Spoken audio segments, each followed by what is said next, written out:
Hello students, आज हमारी BSc part third year की ऑर्गेनिक केमिस्ट्री में क्लास 4 है। क्लास 4 स्टार्ट करनी है। हेट्रोसाइक्लिक कंपाउंड विषम चक्रीय यौगिक की आज क्लास 4 होने वाली है। क्लास 4 से पहले क्लास 3 में हमने लास्ट बताया था आपको सुपर एरोमेटिक कंपाउंड क्या होते हैं। सुपर एरोमेटिक कंपाउंड ऐसे कंपाउंड जो बहुत ज्यादा क्रियाशील होते हैं, बहुत ज्यादा क्रियाशील होते हैं, जो कि कौन कौन से, पिरोल, फ्यूरेन, थायोफीन, बहुत ज्यादा क्रियाशील होते हैं। ये बेंजीन से भी बहुत अधिक क्रियाशील होते हैं। अगर थायोफीन को पिरोल फ्यूरेन से कम क्रियाशील माना जाए तो ये कम क्रियाशील होते हुए भी बेंजीन से 1000 गुना ज्यादा क्रियाशील होता है, इसीलिए इसे सुपर एरोमेटिक यौगिक या अति एरोमेटिक यौगिक कहते हैं। आज नया पॉइंट है, 5th पॉइंट स्टार्ट करते हैं। 5th पॉइंट है कि फ्यूरेन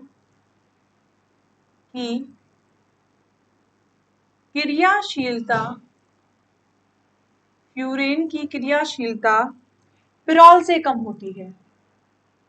पिरोल से कम होती है। कहाँ देखा था हमने इससे पहले वाली क्लास में देखा था कि फ्यूरेन की क्रियाशीलता पिरोल से कम होती है। तो हम लिख सकते हैं furan is less than pyrrole. किसमें? क्रियाशीलता के मामले में। किसमें? क्रियाशीलता के मामले में। ठीक है। फ्यूरेन की क्रियाशीलता पिरोल से भी कम होती है। इसका कारण ये है क्योंकि फ्यूरेन की स्ट्रक्चर कैसी होती है। फ्यूरेन में यहाँ ऑक्सीजन होता है, ये 2 लोन पेयर, और पिरोल में क्या होता है, यहाँ नाइट्रोजन होता है और यहाँ एक हाइड्रोजन जुड़ा होता है। दोनों में यहाँ पर डबल बॉन्ड, तो दोनों में, इसमें तो ऑक्सीजन है और इसमें नाइट्रोजन है। तो इसका कारण यह है कि फिरॉल जब फ्यूरेन कोई क्रिया करने की कोशिश करेगा, आगे अनुनादी संरचना बनाएगा, तो उस पर पॉजिटिव चार्ज आएगा। ठीक है, मतलब ये अपने इलेक्ट्रॉन्स को देकर बंद बनाने की कोशिश करेगा तो इस पर पॉजिटिव चार्ज आएगा। इसी तरह अगर ये भी बंद बनाएगा, अपने एक लोन पेयर होता है तो इस पर भी पॉजिटिव चार्ज आने की कोशिश करेगा। तो इन दोनों में से ही जो नाइट्रोजन की अपेक्षा ऑक्सीजन होता है, नाइट्रोजन की अपेक्षा जो ऑक्सीजन होता है, ऑक्सीजन में पॉजिटिव चार्ज को धारण करने की क्षमता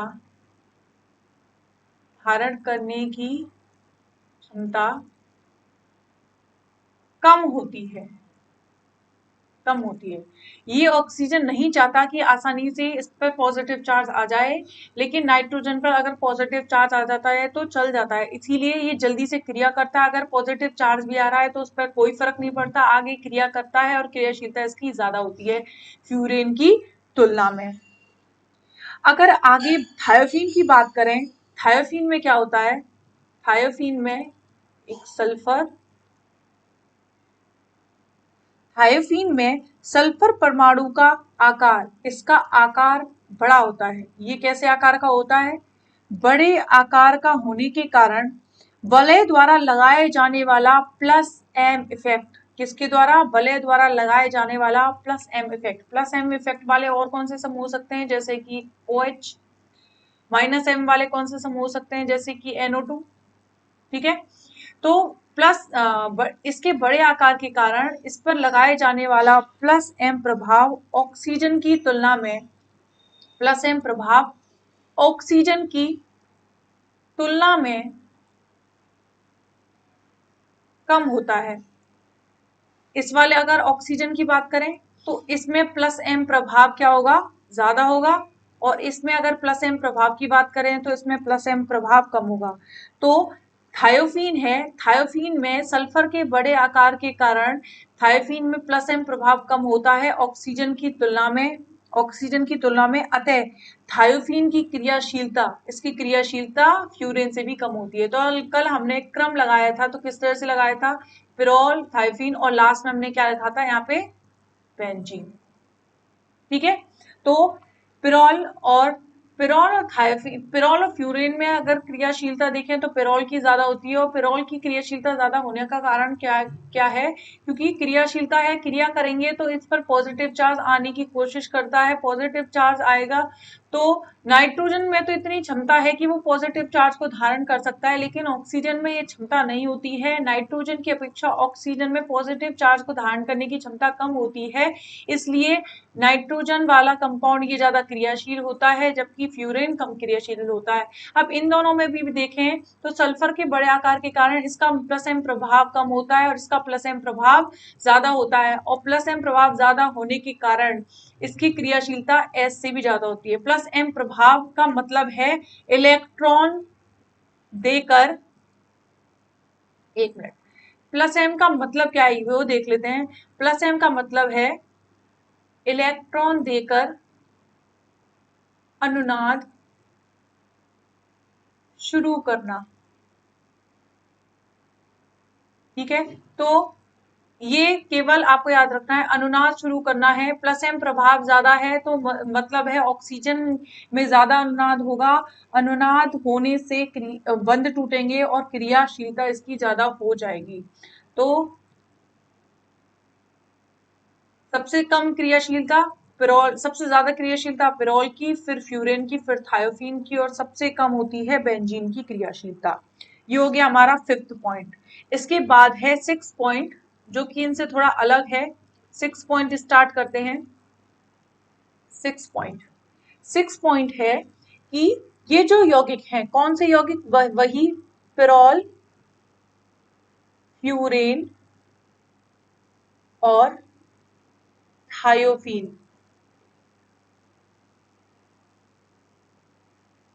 पिरोल, फ्यूरेन और थायोफीन, ये जो तीनों यौगिक हैं, इनकी अनुनादी संरचनाओं को देख, इनकी अगर अनुनादी संरचनाएं देखी जाएं, अनुनादी संरचनाएं देखी जाएं, तो इनकी अनुनादी संरचनाओं को देखने पर यह पता चलता है कि इनकी चारों स्थितियों पर ऋणावेश उपस्थित होता है। इनकी कितनी स्थितियों पर, चारों स्थितियों पर ऋणावेश प्रेजेंट होता है। अब कैसे, हम जाते हैं पी कक्षक के द्वारा जो अनुनादी संरचनाएं बनी थी उसमें देखते हैं। ये देखो, इसकी फर्स्ट वाली स्थिति, पहले ऋणावेश देखते हैं, एक ऋणावेश, कलर चेंज करते हैं। ये देखो, किस स्थिति पर भी ऋणावेश है, इस स्थिति पर भी ऋणावेश है।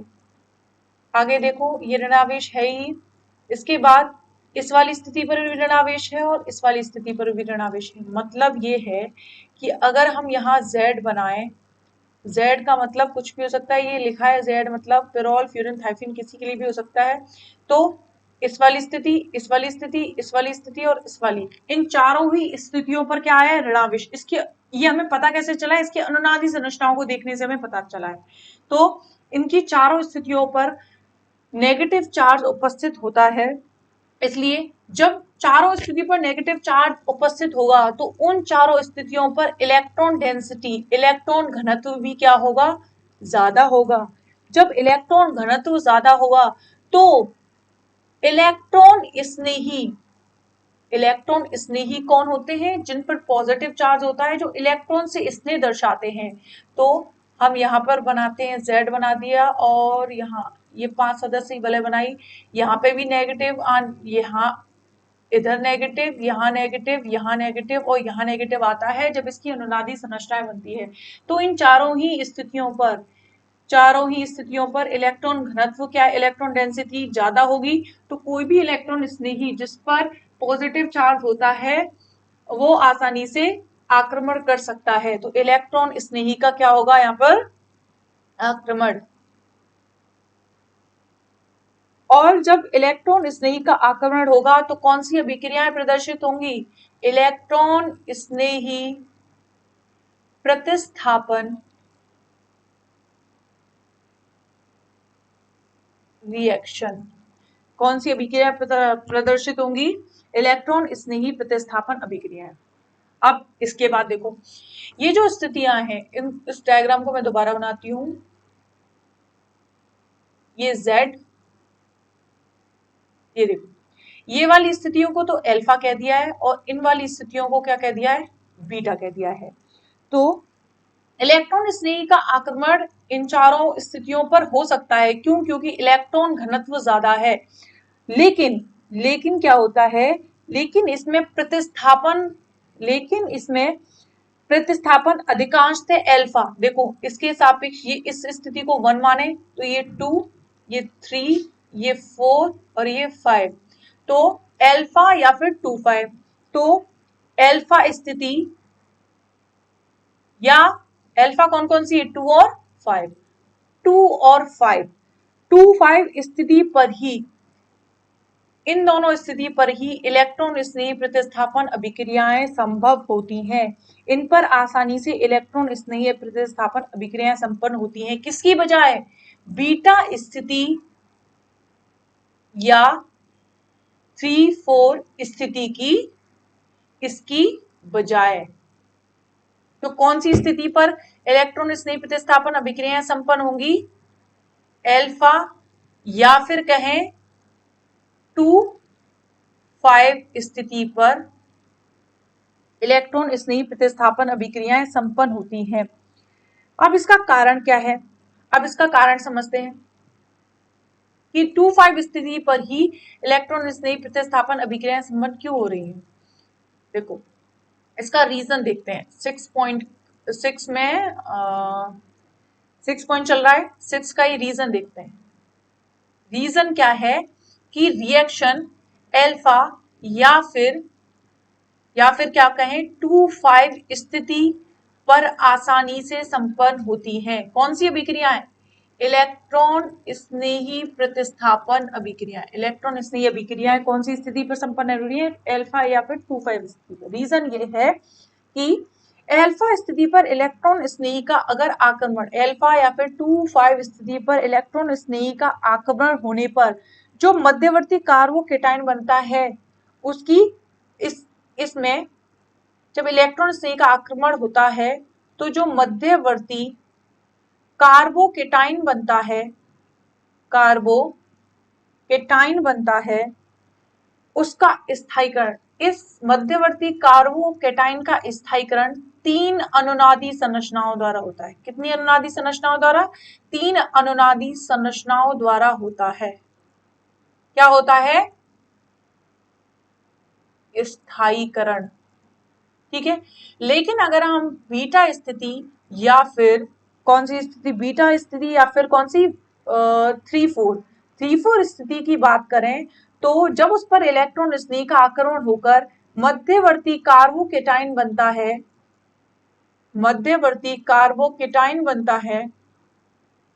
तो इस मध्यवर्ती कार्बोकेटायन का स्थायीकरण केवल 2 अनुनादी संरचनाओं द्वारा होता है। उसके स्थायीकरण के लिए कितनी संरचनाएं होती हैं? केवल 2 अनुनादी संरचनाएं। तो अनुनादी संरचनाओं की संख्या किसमें ज्यादा है? तो अनुनादी संरचनाओं की संख्या किसमें ज्यादा है? इस वाले में, अल्फा स्थिति वाले में। इसमें अनुनादी संरचनाओं की संख्या ज्यादा है, इसका स्थायीकरण ज्यादा होता है। यही कारण है कि इलेक्ट्रॉन स्नेही प्रतिस्थापन अभिक्रियाएं अल्फा स्थिति या फिर 2-5 स्थिति पर होती है। लेकिन यदि अल्फा स्थिति पर अल्फा कौन सी थी? ये वाली। लेकिन यदि इन अल्फा स्थिति पर पहले से ही कोई समूह जुड़ा हो तो प्रतिस्थापन बीटा पर होता है। ठीक है, पहली प्रायोरिटी अल्फा स्थिति को होती है या फिर 2-5 स्थिति को होती है, लेकिन अगर इन पर कोई समूह जुड़ा है तो प्रतिस्थापन बीटा स्थिति पर भी हो सकता है। अब हम ये देखेंगे कि मध्यवर्ती अल्फा स्थिति पर इलेक्ट्रॉन स्नेही के आक्रमण से जो मध्यवर्ती कार्बोकेटायन बनता है उसकी 3 अनुनादी संरचनाएं कैसे बनती है और स्थायीकरण कैसे होता है। तो सबसे फर्स्ट इसमें ए पॉइंट डालते हैं और लिखते हैं अल्फा स्थिति पर प्रतिस्थापन। अब हम अल्फा स्थिति पर प्रतिस्थापन करके देखेंगे इलेक्ट्रॉन स्नेही प्रतिस्थापन। ठीक है,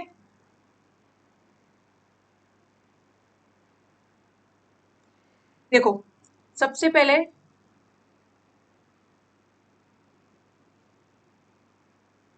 ये मैंने बना दिया है यहाँ पिरोल, ये पिरोल आ गया। ठीक है, इसका एक बॉन्ड ये रहा, एक बॉन्ड ये रहा,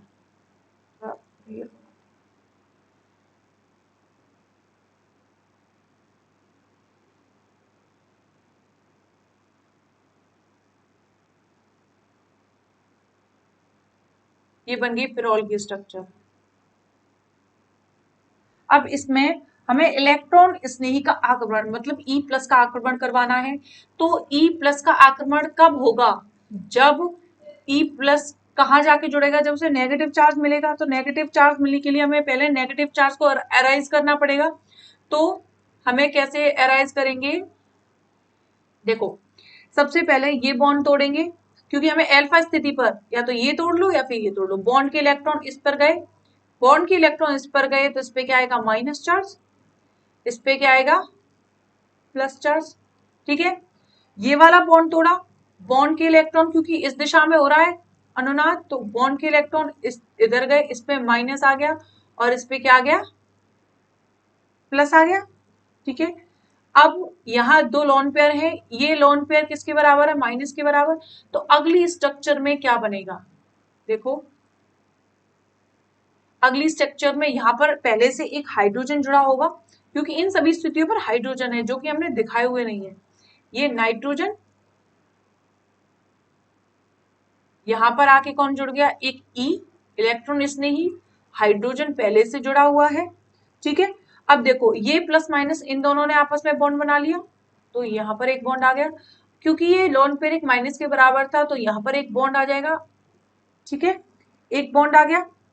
और क्योंकि लोन पेयर दिए गए हैं बंद बनाने में, आपको ये भी याद रखना है जिस तरह से मैंने बताया ऑक्सीजन दो बॉन्ड बनाता है और उसमें दो लोन पेयर होता है, उसी तरह से नाइट्रोजन भी तीन बॉन्ड बनाता है और उस पर एक लोन पेयर होता है। अगर वो लोन पेयर समाप्त हो जाए तो उस पर पॉजिटिव चार्ज राइज हो जाता है। तो इस पर क्या आ जाएगा? Positive charge, positive charge rise हो गया।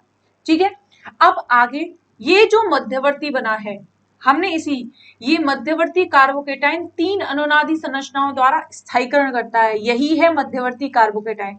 इसकी तीन अनुनादी संरचनाएं बनती हैं। कैसे? अब देखो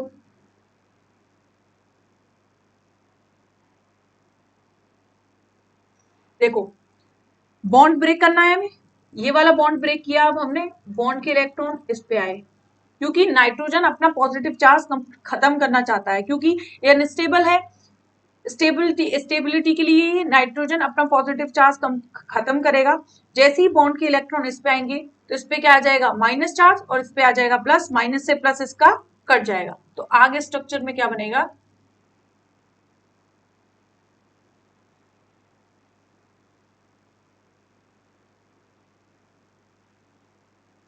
इसका पॉजिटिव चार्ज कंप्लीट खत्म हो गया और यहाँ क्या आ गया? Positive charge. यहाँ पर हाइड्रोजन जुड़ा हुआ है, यहाँ एक, यहाँ पर हाइड्रोजन, यहाँ पर E। ठीक है, इलेक्ट्रॉन इस नहीं। अब इसका लोन पेयर इसके पास वापस आ गया है, तीन बॉन्ड और एक लोन पेयर। ठीक है, अब बॉन्ड फिर से ब्रेक करेंगे, यहाँ पर पॉजिटिव चार्ज है, बॉन्ड के इलेक्ट्रॉन इधर आएंगे। जैसे ही इधर आए, मैं इसको इस कलर से, बॉन्ड के इलेक्ट्रॉन इधर आए तो इस पे क्या आएगा? माइनस, और इस पे क्या आ जाएगा? प्लस। ये प्लस माइनस आपस में बॉन्ड बना लेंगे। ठीक है, तो आगे देखते हैं।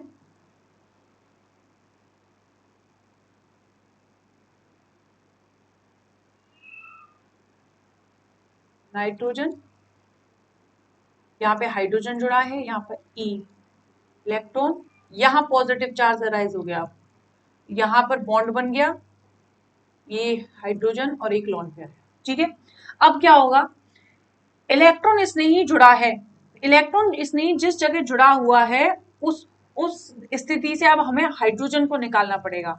हाइड्रोजन को निकालेंगे तो क्या होगा? ये बॉन्ड ब्रेक करेंगे, इस बॉन्ड को ब्रेक करते ही बॉन्ड के इलेक्ट्रॉन किस पे आएंगे? एक मिनट,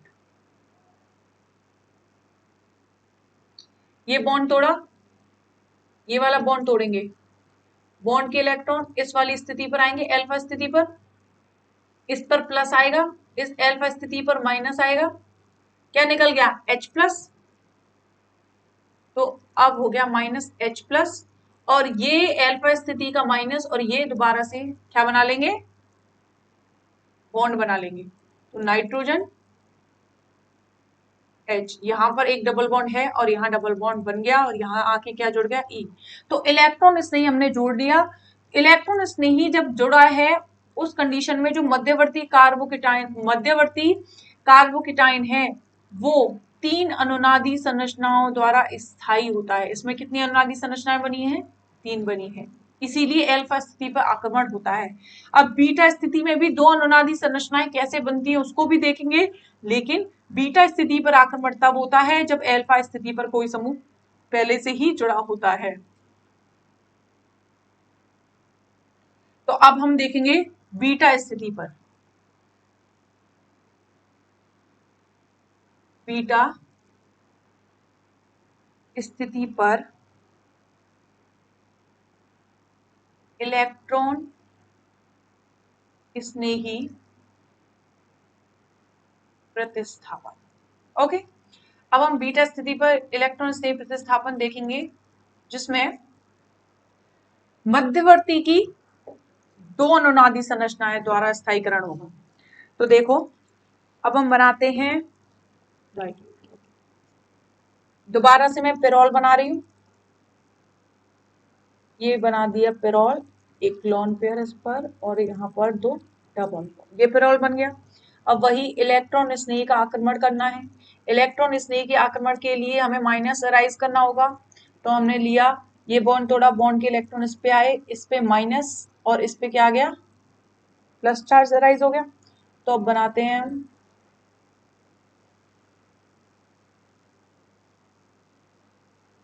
ये बना मध्यवर्ती,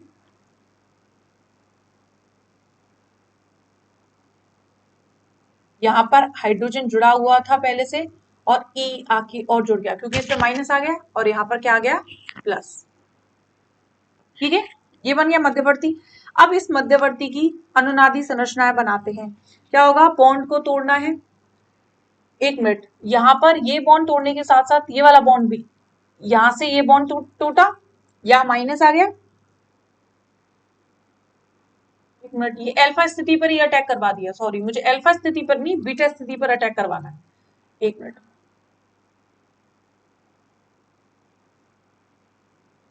बीटा स्थिति पर अटैक करवाना था, हमने अल्फा पे करवा दिया।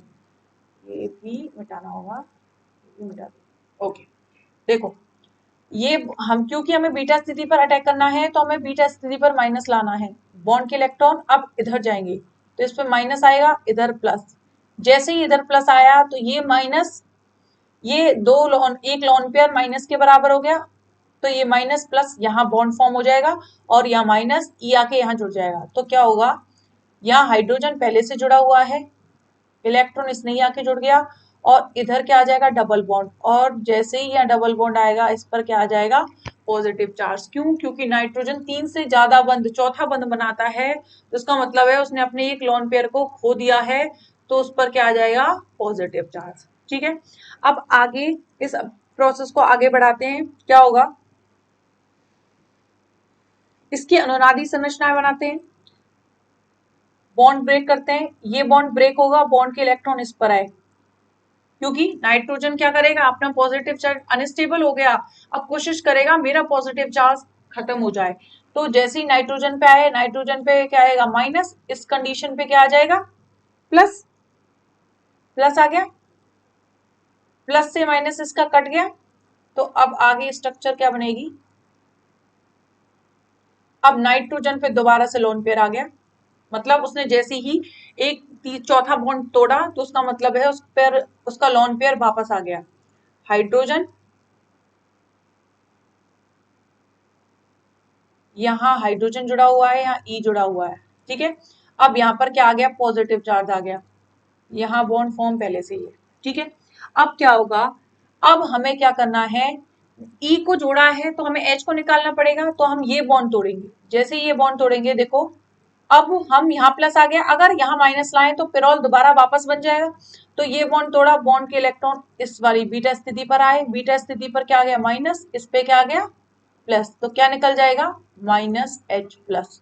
ये माइनस और ये प्लस आपस में बॉन्ड फॉर्म कर लेंगे, तो क्या आ जाएगा यहाँ पर नाइट्रोजन हाइड्रोजन, और यहाँ पर बॉन्ड फॉर्म हो गया, यहाँ पर E। अब बीटा स्थिति पर E जुड़ गया। अब आप देखो कि मध्यवर्ती की कितनी अनुनादी संरचनाएं बनी है, 2, जबकि एल्फा स्थिति में कितनी बनी थी, 3। तो हमने लिखा था एल्फा या 2,5 स्थिति पर इलेक्ट्रॉन स्नेह का आक्रमण होने से मध्यवर्ती कार्बोकैटायन की 3 अनुनादी संरचनाओं द्वारा स्थायीकरण होता है, जबकि इसमें 2 अनुनादी संरचनाओं द्वारा स्थायीकरण होता है। इसीलिए एल्फा स्थिति पर ही हम आक्रमण करवाते हैं।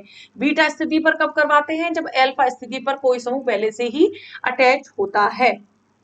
ठीक है, तो यहाँ पर हो गई एल्फा और बीटा स्थिति पर इलेक्ट्रॉन स्नेही प्रतिस्थापन अभिक्रिया होने की संभावना। तो ये अभी हमारे क्या चल रहे थे, सामान्य गुणधर्म ही चल रहे थे। अभी इसमें 7 पॉइंट 6 पॉइंट हुआ था, अभी 6 पॉइंट अभी हमने समझा था एल्फा या बीटा स्थिति पर आक्रमण वाला पॉइंट था। अब 7th पॉइंट देखते हैं।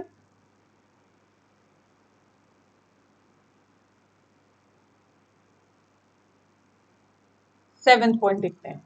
7th पॉइंट ये है कि यदि वलय, कौन सी वलय, ये जो यौगिक हैं इनकी वलय, वलय में कोई इलेक्ट्रॉन आकर्षी समूह, अब कौन से हो सकते हैं, जैसे जैसे लिखते हैं हम, जैसे कौन कौन से होंगे, CHO, SO3H सल्फोनिक समूह, COOR, NO2, ये हैं इलेक्ट्रॉन आकर्षित करने वाले समूह। अगर ये जुड़े हुए हैं तो ये वलय से क्या करेंगे, ये वलय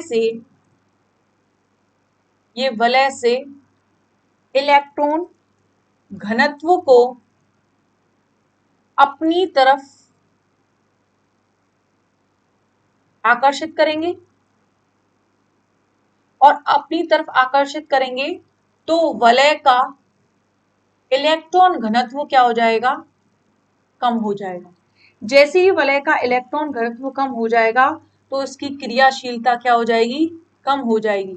क्यों, क्योंकि इलेक्ट्रॉन स्नेही अभिक्रियाएं, ये जो समूह है विषम चक्र यौगिक हैं, ये इलेक्ट्रॉन स्नेही प्रतिस्थापन अभिक्रियाएं देते हैं, और इलेक्ट्रॉन स्नेही प्रतिस्थापन अभिक्रियाएं देने के लिए वलय में ऋणावेश होना चाहिए, इलेक्ट्रॉन घनत्व ज्यादा होना चाहिए। लेकिन ये वलय की इलेक्ट्रॉन आकर्षित करने वाले समूह वलय के इलेक्ट्रॉन घनत्व को कम कर देते हैं, जिससे क्रियाशीलता क्या हो जाती है, कम हो जाती है। और जब क्रियाशीलता कम होगी तो उस कंडीशन में स्थायित्व क्या हो जाएगा, बढ़ जाएगा। जब कोई क्रिया नहीं कर रहा तो इसका मतलब है स्थायी है वो। ठीक है, इसके बाद एक 8th पॉइंट और है सामान्य गुण में ही,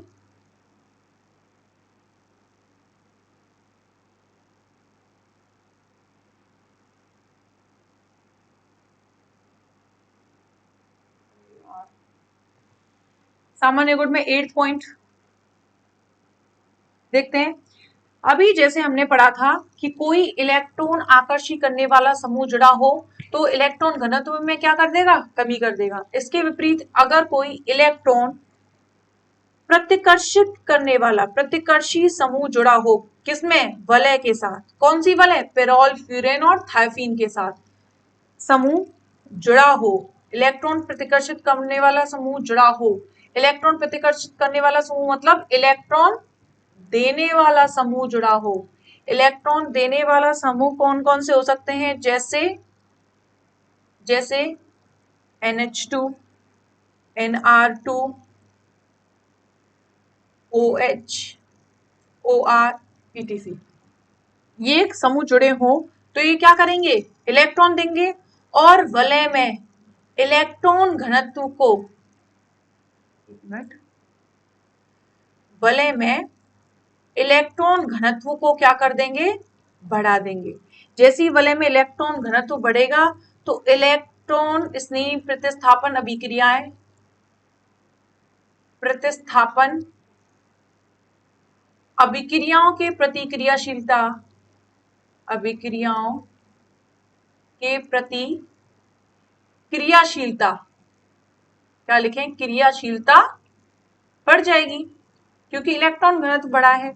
जैसे ही इलेक्ट्रॉन स्नेह प्रतिस्थापन अभिक्रियाओं के प्रति क्रियाशीलता बढ़ेगी, स्थायित्व में क्या हो जाएगी, कमी। तो ये हो गए पिरोल, फ्यूरेन और थायोफीन के सामान्य गुणधर्म, सामान्य लक्षण, कुछ प्रॉपर्टीज हो गई। अब हम one by one pyrrole, furan और थायोफीन को पढ़ेंगे। तो हमारा नेक्स्ट टॉपिक स्टार्ट होगा जिसमें हम पढ़ेंगे, नेक्स्ट टॉपिक में हम पढ़ेंगे फर्स्ट पिरोल। इसमें इसकी संश्लेषण विधि, रासायनिक अभिक्रियाएं आदि पढ़ेंगे। ठीक है, जिसे हम नेक्स्ट लेक्चर वीडियो में कंटिन्यू करते हैं।